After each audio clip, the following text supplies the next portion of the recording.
All right. Thanks everybody for joining. We're going to do another training session here. Because it's Memorial Day, it's going to be short and sweet, to the point. Let everybody get back to their barbecues and whatever they're doing. So, a lot of the questions that I had during the week was about territory preparedness and basically from the new player experience, meaning how can they be more effective during territory wars, or I'm having problems with keeping up with the money because territory war it can be expensive. So what I'm going to do is I'm going to kind of help out with that. I'm also going to tell you why this is actually the absolute best season so far, best time to be a new player and why, and then how to make. I kind of already went over in a previous training. The uh, video is posted, but I'm going to tweak a little bit more on it on how to prepare yourself for territory war and how to maximize your effectiveness. So, for those that are following along with the stream that I just did, you can click it on the Discord if you want to. I'm going to open up the uh, unit tree. So, the first thing I recommend to all new players is to go with the Pike Militia and the Couturiers. And I've said this on multiple occasions, but we'll just go ahead and walk through it.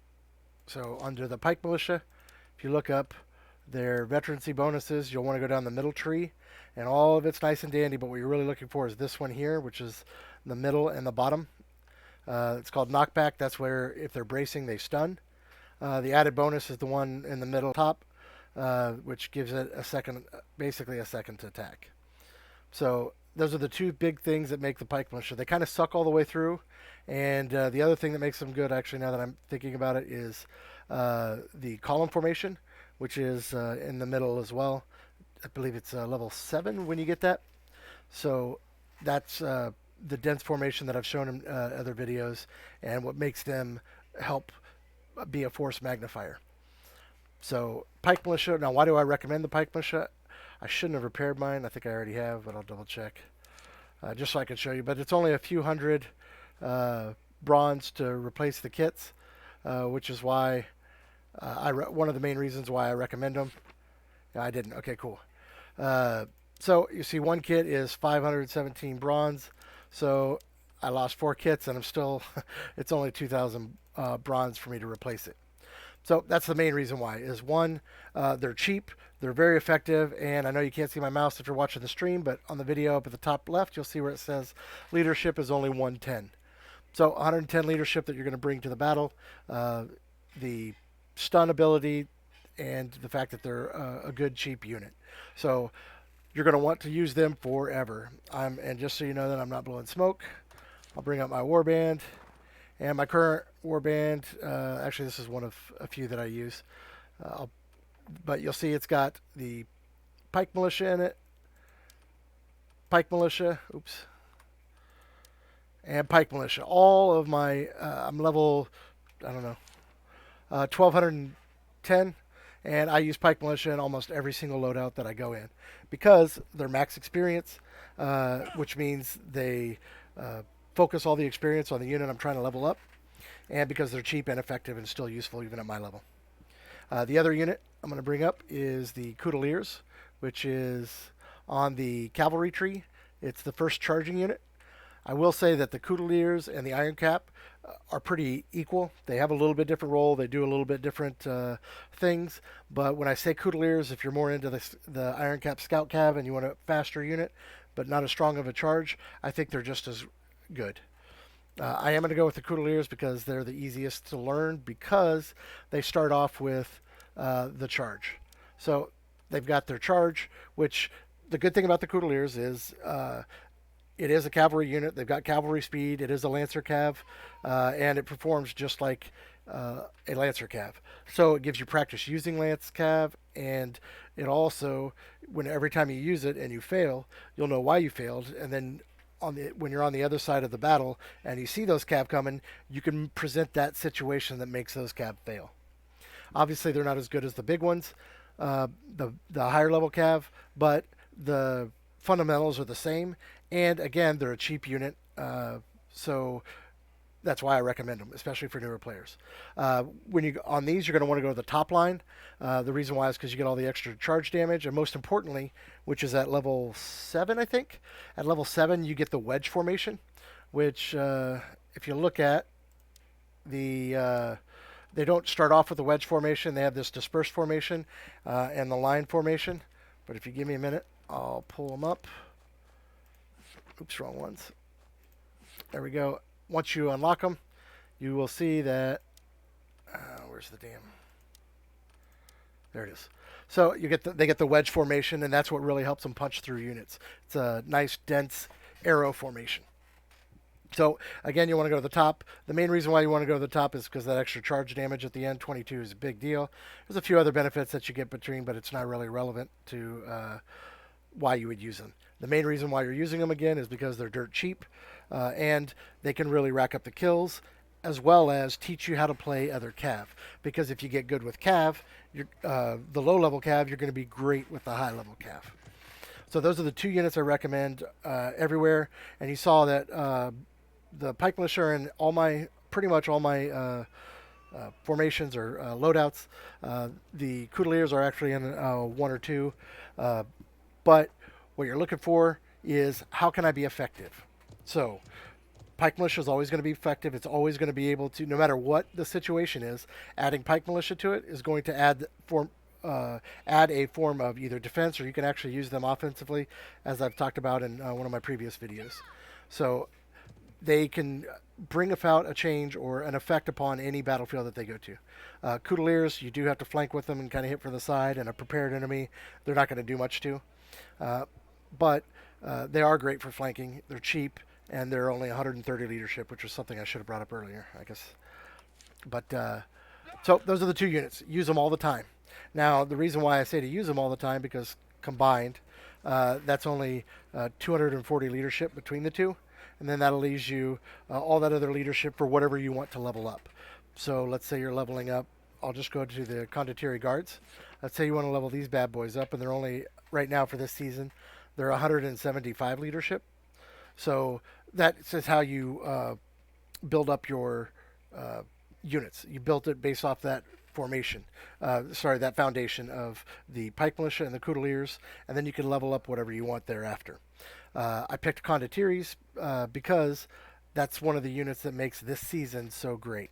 So if you press the F5 menu, pull up the unit challenges, this shows you all the units that are available to this season, season-specific units. So I was on the Condottieri. We'll go ahead and check those bad boys out. And you'll notice at the top here, it says, 1, you get a 10 leadership cost reduction. But the important thing is you get a 50% reduction in resupply price. Mine are full, so I don't remember exactly what they are, but maybe somebody else does, and they'll pipe up after this. But so the Condottieri Guards is a 3-star unit. So it's going to be comparable to all the other 3-star units that you might use. Halberdiers, the Prefecture Pike. You can look through your window and see all the 3 stars that they're going to be cost comparative to. But you're getting a 50% cost reduction. As a new player, using a charging unit is good for learning how to flank. It's also good for, thank you, Yetz.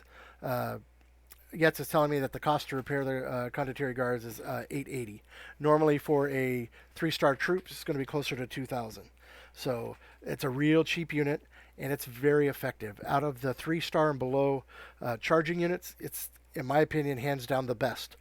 I think that the Prefecture Guard still does a little bit more damage, but the survivability and the CC that you get from the shock, which is the, I'll just pull it up so that we can look at it specifically.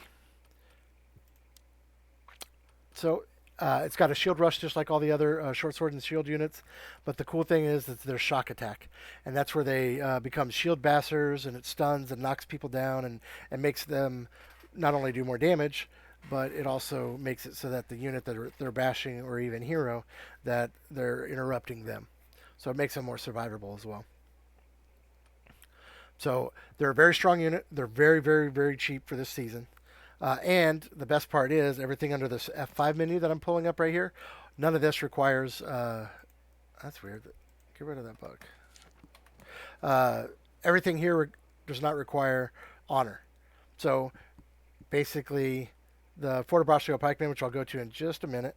But if you look at your unit tree, to unlock the Pike Militia right here, they're dirt cheap. It's just a 2-star easy unlock. No one minor prerequisite, which you might even start off with. It's been a long time since I did the tutorial, so you might even get that free through the tutorial. I don't know.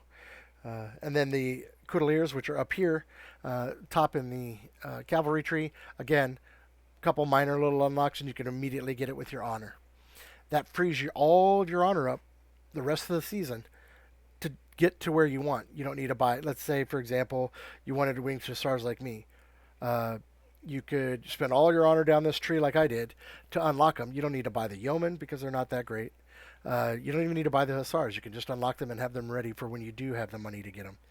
That's part of the cool part about this season is because the condottieri guards are so good, because the Fortebraccio pikemen are so good, uh, and they're half price all season. So the condottieri being a 3-star, the Fortebraccio are a 4-star. So going back to your loadout for territory war, you can bring both these units. Both are strong, viable units to use in territory war, and they're half price. That's why I recommend them. We did a little bit on the Fortebraccio pikemen in my last video, or maybe it was the one before, I don't remember. But the big thing that I really want to take care for this conversation in how to save money, how to be effective during territory war is use Fortebraccio because they are half price. They are a 4-star unit. They perform like a 4-star unit. But they cost half as much. And I don't know if anybody's got the cost on them. I'm pretty sure mine are maxed out as well, or at least topped off. I'm pretty good at topping off my units. So anyway, I'll put it. Somebody will know what they cost, and we'll put it in there. I'm pretty sure I don't. No, mine are at 100. So they're cheap and they're effective. So for this entire season, if you never unlock anything with honor, with the exception of Pike Militia and Couturiers, then you can bring your condottieri guards and the Fortebraccio pikemen, and then you've got a viable, cheap, effective territory war unit loadout. Does anybody have questions on any of this? Cool. Hearing none. So that's the important thing about territory wars. Yes, it is. It does get expensive, but that's a good way to cheapen it up for you. Each house and each alliance is going to have a little bit more, a little bit different requirements that they want. But as long as you're bringing these, I think you would be an asset to any team. Some people might have different play styles or whatever. The other thing to bring up is bringing up siege. And I will go to the artillery craftsman real quick. So at almost all territory wars you go, you're going to want to bring siege. Now, most people that are in leadership want you to bring blue or better, but is that realistic all the time? Especially for a new player, it is not. So look at what you can build on the cheap. So if you look, they all cost about $250 to make green. Now, there are certain ones that are good in green and certain ones that are not. A cannon is going to knock somebody over no matter what, if it's green or not. It has a little bit smaller area of effect and a few other, doesn't do as much damage, slower refire, less ammo, all that stuff, but it's still going to perform its function. A culverin, generally speaking, a culverin is to take out another siege equipment. The higher level siege will take 2 green culverin shots, but it's going to take out pretty much any other siege, other green siege, and most blue siege. So the culverin is good for that. It's also good because it's the most accurate, in my opinion, of the high damage ones. The ballista, technically, I suppose, is the most accurate, but and that's actually another good option because a ballista to me is good for sniping. So even though you may not kill the hero because it's green, if you hit the hero and you knock them down to 25% life, you've effectively pulled them out of the battle for a little bit while they heal up. So those are the 3 that I would recommend to use on the cheap. Grape shots I can't recommend even, to be honest. The purple ones aren't even that great. Their damage to penetration and their range aren't highly recommended. I have seen them used well, so I'm not going to knock them completely. I'm just going to say that's not something I would recommend, especially in green. Same with the Hwacha and the Scorpio. The Scorpio can be okay because it's got, if there are units out there that don't have fireproof, uh, it causes some havoc with their formations and things like that. For example, I don't believe that the Fortebraccio are fireproof, but I'm going to double check before I speak for sure. They are fireproof. I was wrong. Oh, yeah, thank you. Somebody's bringing to my attention to remind people that the Fortebraccio cannot climb walls, and that is true. And I think it's one of their attributes. Yeah, right here, encumbered. So they can't push siege or climb ladders. Uh, that way, if you don't, when you do go for territory war, if somebody's having you bring ladders or you're getting that given that command to push a siege engine, you're going to want to tell them right away that I got to switch out. I got Fortebraccio. Cool. Thank you. Any questions about any of the new units? Okay. As you can see, I don't have the Falconetti Gunners. I think they're good. I've seen them in action, but I'm not worried about them for myself, mostly because I have higher level units that are maxed out. So I'll level them up at some point, but that's not going to be the priority for me. And then tomorrow I will buy the crossbowmen to test those bad boys out. Cool. Any questions about territory war or anything from a new player or a vet or anything? Cool. That's the cheapest way to keep your territory war and be ready for territory war. If nobody's got any other questions, I'm going to go and call it so you can all go back to your barbecues and enjoy your uh, Memorial Day. Just to reiterate one more time, I guess the beginner units that we need are Pike Militia, and what was the other one called? I recommend the Couteliers, and if you, I don't know, if you hit your U button, that'll pull up your unit tree. There's a tab in the middle towards the top, and it's under the cavalry tab, and they're right at the top. The first cavalry you can get. Okay, I see it. So, and the main reason why I recommend them is because one, it trains you how to use cav, all cav, trains you how to defend against cav, and once you learn how to use them, uh, you can get a lot of kills with them, quick and easy. Good question. Do you have any more questions? Is anybody else? Oh, sorry, go ahead. No, I was gonna say I'm good. All right, that's all the questions I got. Enjoy your barbecues, everybody. Thanks for coming. I was gonna have a longer video, but the guest speakers